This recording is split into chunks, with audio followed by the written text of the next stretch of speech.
ও বুন্ডি, মালয়েশিয়াতে বলতিছি। তোমার সেই ভাইরাল কুমড়ো ভর্তা একবার খাওয়ার পর এখন তো ওরম করেই খাই। তো এবার একটু পেঁপে ভর্তা করে দেখাও। তা চলো যাই, এইবার পেঁপের তেনা ছিঁড়ে আসি। আসসালামু আলাইকুম। এই প্রথমে পেঁপের কিনার ভিডিওটা কিন্তু বেশ আগের, 2 দিন করে ভর্তা করে খাইয়ে কোনটা বেশি মজা লাগিছে তারপরে ভিডিও আপলোড করতেছি। পেঁপেটা ধুয়ে সুন্দর করে কাটে দেখলাম ভিতরে আবার মাত্র একটা বিসি, তাও আবার কান্দের পরে। অল্প বয়সে পাইকে গিলি যা হয় আর কি। তারপর বেশ পাতলা করে ছুলে নিয়ে পিস পিস করে কাটে নিচ্ছি। বুকোটাও কিন্তু পাতলা করে ফেলাই দিতে হবে না। এককালে পেঁপে খাইতো গরিব মানুষ, দাম টাম ছিল কম। আর এখন সেই পেঁপের কেজি 70-80 টাকা। এখন সবাই আমরা পেঁপে খাই, কি বুঝলে? তেলো মাথায় সবাই তেল দেয়, দাম কম থাকলে কেউ গিরাজি করে না। পানি দিয়ে প্রেসার কুকারে 2 সাইডে বাসি দিয়ে নিয়ে আসি। তারপর নিয়ে নিলাম 2-4 কুয়া তেঁতুল, একটুখানি 1 চা চামচের মতন পানির মধ্যে ভিজে রেখে দিছি। তারপর সামান্য একটুখানি জিরে নিয়ে খালি কড়াইয়ের উপরে টেলে নিচ্ছি। ওধারে সে পেঁপেটাও সিদ্ধ হয়ে গেছে। ভাতের মধ্যে সিদ্ধ দিলে বেশি ভালো হয়। তা ভাত কড়া তো সে আগেই রান্ধে বসে রয়েছি, পানিতে সিদ্ধ দিলে আবার একটু বেশি প্যাচ প্যাচ করে। তারপর একটা তাওয়া গরম করে তার উপরে ফেলাই দিলাম বেশ 4-5 কুয়া বড় বড় রসুন, আর 4-5টা কাঁচা ঝাল, 4-5টা শুকনো ঝাল। সিদ্ধ পেঁপে গুলো আবার তাওয়ার চারিধারে থরে থরে সাজাই দিলাম। গার পানিটা একটু হালকা মরে আসুক, আর একটু গায়ে পুড়া পুড়া ভাব লাগুক, তাহলে খাতিও ফাইন ঘিরান আসবে না। সবগুলো একটু উল্টে পাল্টে দিচ্ছি, ঝাল রসুনটা যেন চারিধারে একটু পুড়া পুড়া ভাব হয়। পেঁপেটা তো হয়ে গেছে, পেঁপেটা আগেই সরাই নিলাম। তারপরে ওই ঝাল রসুনটা সুন্দর করে আরেকটুখানি পুড়া পুড়া ভাব করে নিচ্ছি, যেন একেবারে সিদ্ধ সিদ্ধ হয়ে যায়।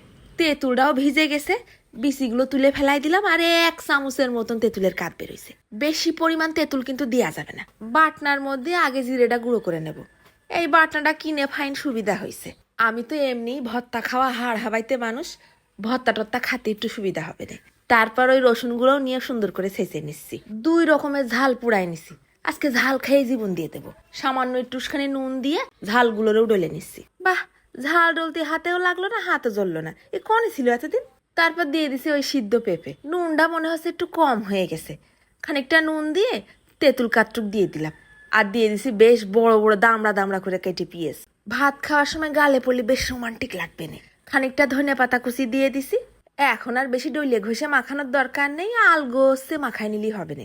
শেষ পর্যায়ে আবার 1 পিস লেবু চিপড়াই চামচ দিয়ে মাখাই নিচ্ছি। দেখো দিনই হয়ে গেছে আমার সুস্বাদু পেঁপে ভর্তা। শেষ পর্যায়ে একটুখানি নিয়ে টেস্ট করে দেখলাম, ও জবরদস্ত। দুনিয়ায় ভাত খাতি বসলি যে শান্তি, যে তৃপ্তি, যে তুষ্টি মিলাই দেখো, সেটা তুমি অন্য কোনো সময় পাবা না। গরম ভাতের মধ্যে খাবলা খানিক পেঁপে ভর্তা নিয়ে খাওয়া শুরু করেছি। প্রথম গাল খাইয়ে জিবলেটা একেবারে বেশ টলমল টলমল করতেছে। জিরের একটা হালকা ভাজা ফেলেবার আসতেছে, আর ওধারে তেঁতুলের হালকা টক টক ভাব। আর ঝাল তো হয়েছে সেই আকারে ইন্নালিল্লা মার্কা। শেষমেশ আবার পাশি লেবু ধনে পাতার একটা লাক্সারি লাক্সারি ঘিরান। মাঝে মধ্যে পিঁয়াজটা দাঁতের নিচে পড়ে আবার জানান দেছে, এবু আমিও আছি কিন্তু।